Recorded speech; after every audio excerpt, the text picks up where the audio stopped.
ಯೋಗ ದಿವಸ ರಾಜ್ಯ ಸರ್ಕಾರದ ವತಿಯಿಂದ ಯೋಗ ಕಾರ್ಯಕ್ರಮ ಚೆನ್ನಾಗಿ ನೆರವೇರಿದೆ ಸರ್.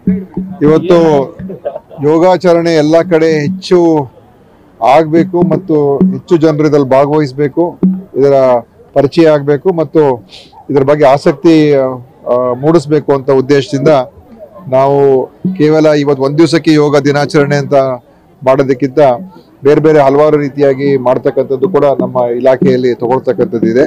ಮುಂದಿನ ದಿವಸಗಳಲ್ಲಿ ಅದನ್ನು ರಾಜ್ಯವ್ಯಾಪ್ತಿ ಎಲ್ಲ ಕಡೆ ಯೋಗದ ಒಂದು ಅಭ್ಯಾಸವನ್ನು ಮಾಡಿಕೊಡ್ತಕ್ಕಂಥದ್ದಕ್ಕೆ ಒಂದು ಕಾರ್ಯಕ್ರಮ ರೂಪಿಸ್ತಾ ಇದ್ದೀವಿ.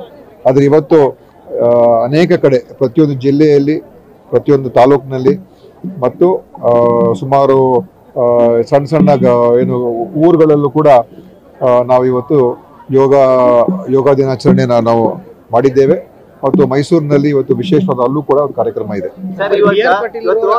ಸ್ಟೇಜ್ ಮೇಲೆನೆ ಪ್ರೌಢಶಾಲೆ ಮತ್ತು ಪ್ರಾಥಮಿಕ ಶಾಲೆಗಳಲ್ಲಿ ಯೋಗ ಕಡ್ಡಾಯ ಮಾಡಬೇಕು ಅಂತ ಮನವಿ ಮಾಡಿದ್ದಾರೆ ಸರ್.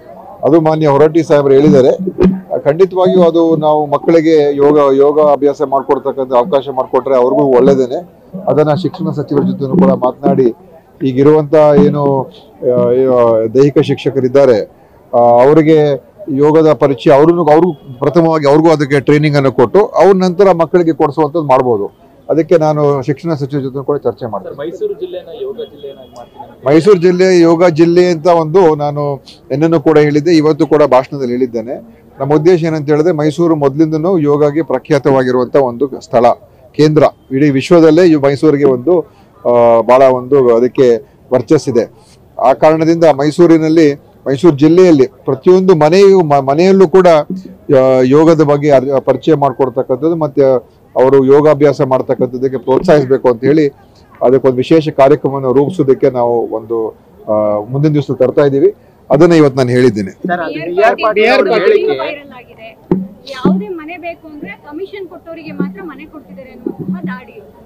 ನೋಡಿ, ನೀವು ಅದು BR ಪಾಟೀಲ್ ಅವ್ರಿಗೆ ಕೇಳಬೇಕು. ನನ್ನ ಗಮನದಲ್ಲಿ ಆ ಥರ ಏನಿಲ್ಲ. ಅವ್ರ ಹತ್ರ ಏನಾದ ಮಾಹಿತಿ ಇದ್ರೆ ಖಂಡಿತ ಅದು ಕೊಡ್ಬೇಕು. ಯಾಕಂತ ಹೇಳಿದ್ರೆ ಎಲ್ಲೇ ಭ್ರಷ್ಟಾಚಾರ ಆದ್ರೆ ಅದನ್ನ ಕಡಿವಾಣ ಹಾಕುವಂಥದ್ದು ಸರ್ಕಾರದ ಜವಾಬ್ದಾರಿ ಆಗ್ಬೇಕಾಗ್ತದೆ. ಆದ್ರಿಂದ ಎಲ್ಲಿ ನಡೀತಾ ಇದೆ, ಯಾರು ಮಾಡ್ತಾ ಇದಾರೆ ಅಂತ ಸ್ಪಷ್ಟವಾದಂತ ಮಾಹಿತಿ ಕೊಟ್ರೆ ಖಂಡಿತ ನಾವು ಕ್ರಮ ತಗೊಳ್ಬೇಕಾಗ್ತದೆ. ಡ್ಯಾಮೇಜ್ ಅಂತ ಹೇಳೋದಿಲ್ಲ. ನೋಡಿ, ನಮ್ಮ ದೇಶದಲ್ಲಿ ಭ್ರಷ್ಟಾಚಾರ ಇಲ್ಲ ಅಂತ ಹೇಳಕ್ ಆಗಲ್ಲ. ಭ್ರಷ್ಟಾಚಾರ ಇದೆ, ಅದು ಗೊತ್ತಾದಾಗ ಅದನ್ನು ತಡೆ ಹಿಡಿಯುವಂತ ಕೆಲಸ ಮಾಡಬೇಕು. ಎಲ್ಲ ಆಗ್ತಾ ಅದನ್ನ ನಾವು ನಿಯಂತ್ರಣ ಮಾಡುವಂತ ಕೆಲಸ ಆಗ್ಬೇಕು. ಅದರಿಂದ ಅವರ ಏನ್ ಮಾಹಿತಿ ಇದೆ ಅದನ್ನ ತೆಗೆದುಕೊಂಡು ನಾವು ಅದ್ರ ಮೇಲೆ ಆ ಆಧಾರದ ಕ್ರಮ ತಗೊಳ್ತಕ್ಕಂಥದ್ದು ಕೂಡ ನಾನು ಕೂಡ ಸಂಬಂಧಪಟ್ಟಿರ್ತಕ್ಕ ಸಚಿವರು ಕೂಡ ಅದನ್ನೇ ಹೇಳ್ತೀನಿ. ಯಾಕಂತ ಹೇಳಿದ್ರೆ ಸುಮ್ಮನೆ ನಾವು ಏನೋ ಒಂದು ಆರೋಪ ಮಾಡಿಬಿಟ್ರೆ ಅದಕ್ಕೆ ಅಷ್ಟಕ್ಕೆ ನಿಲ್ಲಬಾರ್ದು.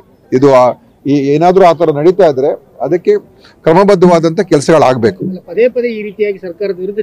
ನೋಡ್ರಿ, ಭ್ರಷ್ಟಾಚಾರ ಇಲ್ಲ ಅಂತ ಯಾರು ಹೇಳಕ್ ಆಗೋದಿಲ್ಲ. ಈ ದೇಶದಲ್ಲೇ ಕೇಂದ್ರ ಸರ್ಕಾರದಲ್ಲಿ ಕೂಡ ಭ್ರಷ್ಟಾಚಾರ ಇದೆ. ಎಷ್ಟೋ IT ED ಅಧಿಕಾರಿಗಳೇ ಭ್ರಷ್ಟಾಚಾರಿಗಳಿದ್ದಾರೆ. ಆಯ್ತಾ, ರೇಡ್ ಮಾಡೋದು, ದುಡ್ಡು ತಗೊಳ್ಳೋದು ಮತ್ತೆ ರೇಡಿಂದ ವಾಪಸ್ ಹೋಗೋದು ಅದು ಇದೆ.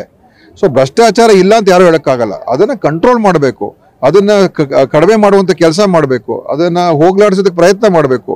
ಅದಕ್ಕೋಸ್ಕರ ನಾವು ಯಾರು ಕೂಡ ಇಲ್ಲಿ ನಮ್ಮಲ್ಲಿ ಒಬ್ಬರು ತಪ್ಪು ಮಾಡ್ತಾರೆ ಅಂತ ಹೇಳಕ್ ಆಗೋದಿಲ್ಲ. ತಪ್ಪಾದ್ರೆ ಕ್ರಮ ಆಗುವಂಥದ್ದು ನಾವು ನೋಡ್ಬೇಕಾಗ್ತದೆ. ಅದನ್ನ ಮಾಡ್ತಕ್ಕಂಥದ್ದಕ್ಕೆ ಯಾರೇ ಆಗ್ಲಿ, ನಮ್ಮ ಸರ್ಕಾರ ಆಗಲಿ, ನಮ್ಮ ಇಲಾಖೆನೇ ಆಗಲಿ, ಇನ್ನೊಂದು ಕಡೆ ಆಗಲಿ, ಎಲ್ಲೇ ಇರಲಿ ಅಂತ ವಿಷಯಗಳು ನಮ್ಮ ಗಮನಕ್ಕೆ ಬಂದಾಗ ನಾವು ಕ್ರಮ ತಗೊಳ್ತಾ ನಾವು ಮಾಡಬೇಕು. ಪದೇ ಪದೇ ಡ್ಯಾಮೇಜ್ ಏನಿಲ್ಲ ರೀ. ಇದು ಇರುವಂತ ವಸ್ತುಸ್ಥಿತಿ ಇದೆ, ಕೆಲವು ಕಡೆ ಇದೆ. ಸರಿಪಡಿಸೋಣ.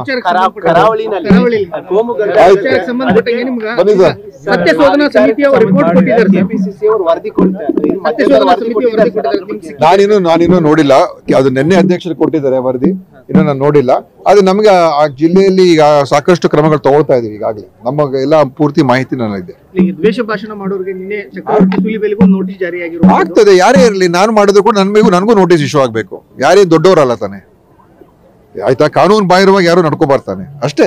ಯಾರೇ ಇರ್ಬೋದು, ಇಂಥವ್ರು ಅಂತವ್ರು ಅಂತೇನಲ್ಲ, ಏನಿಲ್ಲ. ನೋಡ್ರಿ, ಅವ್ರ ಭಾಷಣ ಸರಿ ಇಲ್ದೆ ಹೋದ್ರೆ ನಾವೇನ್ ಮಾಡಕ್ಕಾಗಲ್ಲ. ಯಾರ್ಯಾರು ಭಾಷಣ ಸರಿಯಾಗಿ ಮಾಡಿದ್ರೆ, ತಪ್ಪಾಗಿ ಭಾಷಣ ಮಾಡಿದ್ರೆ ನಾವೇನ್ ಮಾಡಕ್ಕಾಗ್ತದೆ? ನನಗ್ ಗೊತ್ತಿಲ್ಲ, ನನಗೆ ಏನೇ ಹೇಳಿದಾರೆ ಗೊತ್ತಿಲ್ಲ. ಅದು ಅವರು ಕಾನೂನು ಪ್ರಕಾರ ಅದು ಬೇರೆ ಬೇರೆ ಅಂಶಗಳು ಬಗ್ಗೆ ನೆಹರು ಇಂದಿರಾ ಗಾಂಧಿ ಟೀಕೆ ಮಾಡೋದು ದಿನನಿತ್ಯ ಮಾಡ್ತಾ ಇದಾರೆ.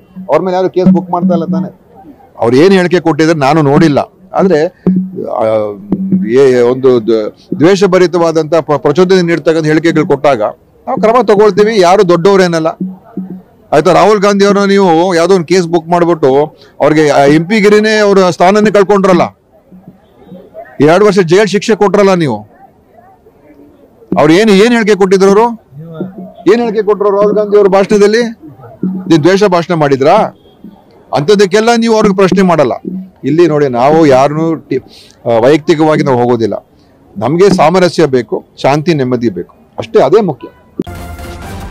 ನ್ಯೂಸ್ ಫಸ್ಟ್ ನಿರ್ಭೀತಿಯಿಂದ ನಿಮ್ಮ ಪರವಾಗಿ.